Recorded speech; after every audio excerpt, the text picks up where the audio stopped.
IRMC Malabon. Ito po, yung IR number 19132. Volt key is deformed and needs immediate replacement. Bale, ito po is, kailangan ko pa po maghanap nito ng Mr. Quickie dahil wala po dito sa may bandang MC na pagawaan ng susi. IR number 16081. Ito po yung overdue AR na 164655. Ito po yung kay Sir Charles Villena.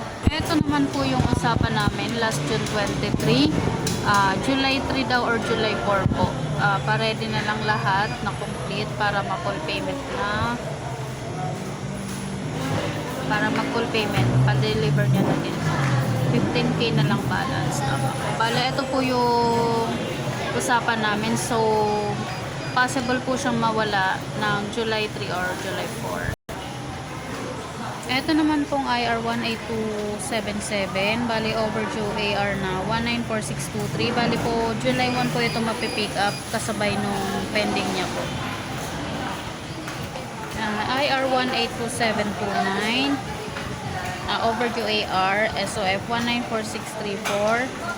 Ito naman po is 2307 ni Sir Alvin de la Peña. Wala pa po siyang sinesend na 2307.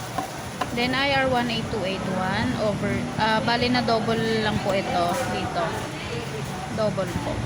Tapos ito naman pong IR 18282 overdue AR SOF 164810. Bali nag-attach na po ako dito. Wait lang. Bali ito po yung attachment ko nung SOF 164810. Paid na po ito. 164810. Wala na po siyang balance. Then, ito pong IR 18283 overdue AR SOF 164819. Bali, hindi pa po napipick up ni Granville yung iba niyang item. Nandito pa din po. Tapos, ito naman pong IR 18284. Bali, overdue SOF na 164824 is ano po ito? 2307 ni Sir Alvin de la Peña. Ito po yan. Kasi dyan ang nag-assist. Bali, 2307 na lang po yung kulang nito.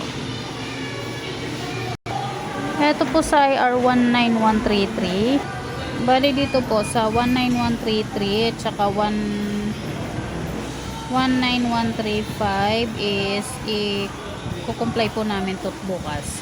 Then, sa IR 19136, old brochure pull out. May attachment na po ako for approval na lang po. Then, sa IR 19141 po, yung use transparent plastic container to organize and store stock inside the cabinet. May attachment na din po. Ito din po yung storage namin na ayos na.